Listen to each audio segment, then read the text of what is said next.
चुनाव के अंदर हेमा मालिनी की वीडियो आ रही है, कंगना रनौत की वीडियो आ रही है, सोनिया गांधी की वीडियो आ रही है, प्रियंका गांधी किस तरीके से और भी महिलाओं की वीडियो आ रही है, प्रधानमंत्री के साथ नवनीत कौर की वीडियो आ रही है। तो भारतीय जनता पार्टी की तमाम महिला सांसदों की जब वीडियो आ रही है, तब उस समय चुनाव आयोग कहां चला गया? चुनाव आयोग को जो है फिर वो जो सीसीटीवी फुटेज नहीं दे रहा था और वो ये कह रहा था कि महिलाओं का हनन होगा, महिलाओं की प्राइवेसी भंग हो जाएगी। तो बहुओं बेटियों बहनों। तो फिर मुझे आप ये बता दीजिए कि कंगना रनौत जो है वो मर्द है क्या, महिला नहीं है? जेंडर चेंज करा लिया क्या उन्होंने? चुनाव आयोग से मैं पूछना चाहता हूं आपके माध्यम से कि आपको कंगना रनौत क्या महिला नजर नहीं आ रही है? क्या ये जो भारतीय जनता पार्टी की जो सांसद महिलाएं थी, जो नवनीत राणा थी और जो और महिलाएं सांसद थी, वो क्या मर्द नजर आ रही थी?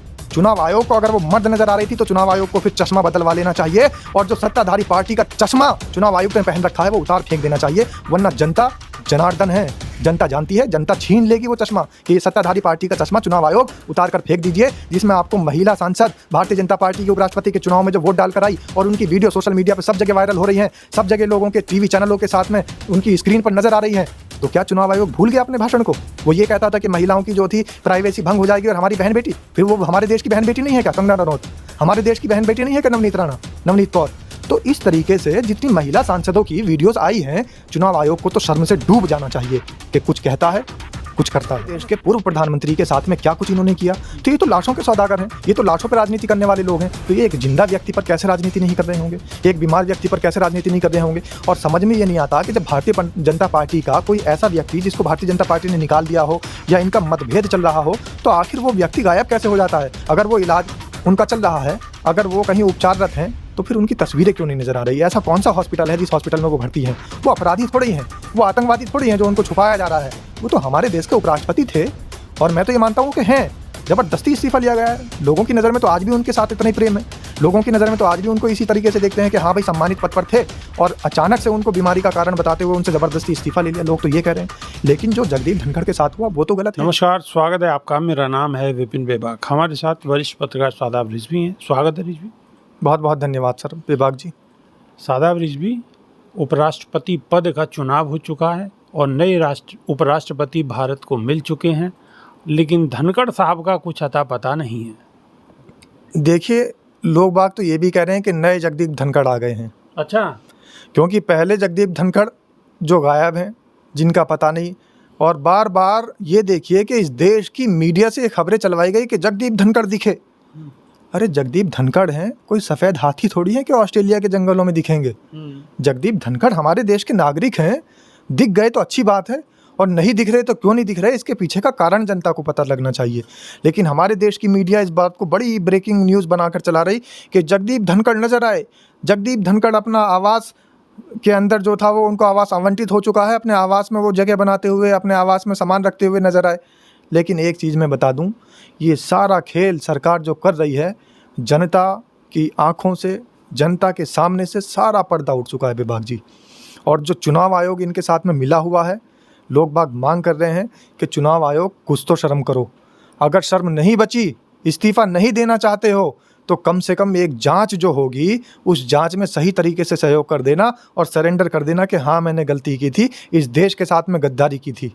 यही काफ़ी हो जाएगा, जनता शायद माफ़ कर दे अगर अपनी गलती कबूल कर ले तो। लेकिन चुनाव आयोग गलती कबूल करने को तैयार नहीं है।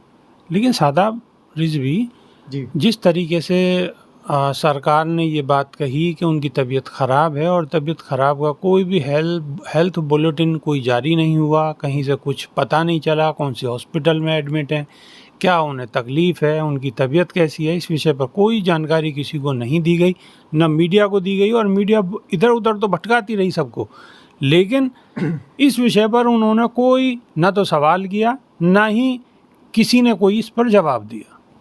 ये तो बेबाक जी लाशों पर राजनीति करने वाले लोग हैं।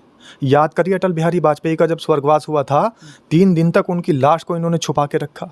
इस देश के प्रधानमंत्री ने अपनी राजनीति के तहत लाश को सड़ा दिया और जगह जगह अस्थियां विसर्जित की। हमारे देश के पूर्व प्रधानमंत्री के साथ में क्या कुछ इन्होंने किया? तो ये तो लाशों के सौदागर हैं, ये तो लाशों पर राजनीति करने वाले लोग हैं। तो ये एक जिंदा व्यक्ति पर कैसे राजनीति नहीं कर रहे होंगे, एक बीमार व्यक्ति पर कैसे राजनीति नहीं कर रहे होंगे? और समझ में ये नहीं आता कि जब भारतीय जनता पार्टी का कोई ऐसा व्यक्ति जिसको भारतीय जनता पार्टी ने निकाल दिया हो या इनका मतभेद चल रहा हो, तो आखिर वो व्यक्ति गायब कैसे हो जाता है? अगर वो इलाज उनका चल रहा है, अगर वो कहीं उपचाररत हैं, तो फिर उनकी तस्वीरें क्यों नहीं नज़र आ रही है? ऐसा कौन सा हॉस्पिटल है जिस हॉस्पिटल में वो भर्ती हैं? वो अपराधी थोड़े ही हैं, वो आतंकवादी थोड़ी हैं जो उनको छुपाया जा रहा है। वो तो हमारे देश के उपराष्ट्रपति थे और मैं तो ये मानता हूँ कि हैं। ज़बरदस्ती इस्तीफ़ा लिया गया है। लोगों की नज़र में तो आज भी उनके साथ इतना ही प्रेम है, लोगों की नज़र में तो आज भी उनको इसी तरीके से देखते हैं कि हाँ भाई सम्मानित पद पर थे और अचानक से उनको बीमारी का कारण बताते हुए उनसे ज़बरदस्ती इस्तीफ़ा ले लिया। लोग तो ये कह रहे हैं, लेकिन जो जगदीप धनखड़ के साथ हुआ वो तो गलत है ही। लेकिन शादाब रिजवी, सवाल ये भी है कि एक संवैधानिक देश में उपराष्ट्रपति का इस तरीके से इस्तीफा ले लेना और बिल्कुल उसके विषय में कोई जानकारी ना होना, ये कितना सही है और कितना गलत है? देखिए, ये उसी तरीके से गलत है जिस तरीके से चुनाव आयोग की बातें हैं। चुनाव आयोग जैसे अभी थोड़े दिन पहले आपने देखा था कि चुनाव आयोग प्रवक्ता बन गए। चुनाव आयोग का काम होता है कि इस देश के अंदर चाहे सत्ताधारी पार्टी हो चाहे विपक्ष हो, उसके लिए सब बराबर हैं।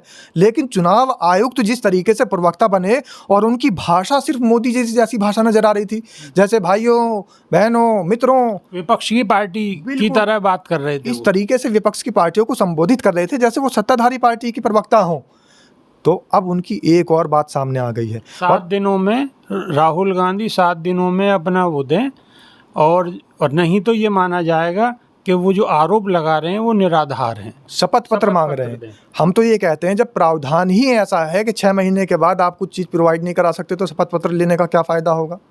दूसरी बात, आप ये देखिए उपराष्ट्रपति चुनाव देश में हुआ, तस्वीरें देखी आपने?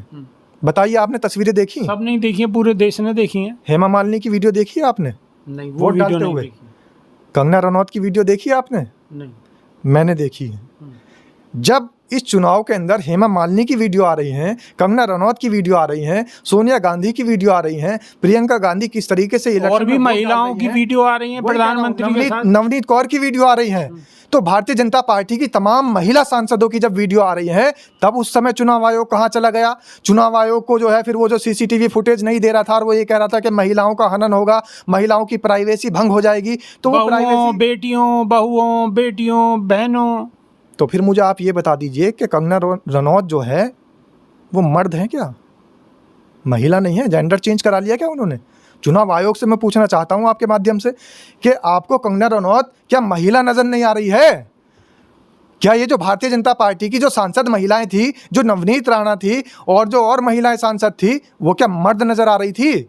चुनाव आयोग को अगर वो मर्द नजर आ रही थी तो चुनाव आयोग को फिर चश्मा बदलवा लेना चाहिए और जो सत्ताधारी पार्टी का चश्मा चुनाव आयुक्त ने पहन रखा है वो उतार फेंक देना चाहिए, वरना जनता जनार्दन है, जनता जानती है, जनता छीन लेगी वो चश्मा कि ये सत्ताधारी पार्टी का चश्मा चुनाव आयोग उतार कर फेंक दीजिए, जिसमें आपको महिला सांसद भारतीय जनता पार्टी के उपराष्ट्रपति के चुनाव में जो वोट डालकर आई और उनकी वीडियो सोशल मीडिया पर सब जगह वायरल हो रही हैं, सब जगह लोगों के टीवी चैनलों के साथ में उनकी स्क्रीन पर नजर आ रही है।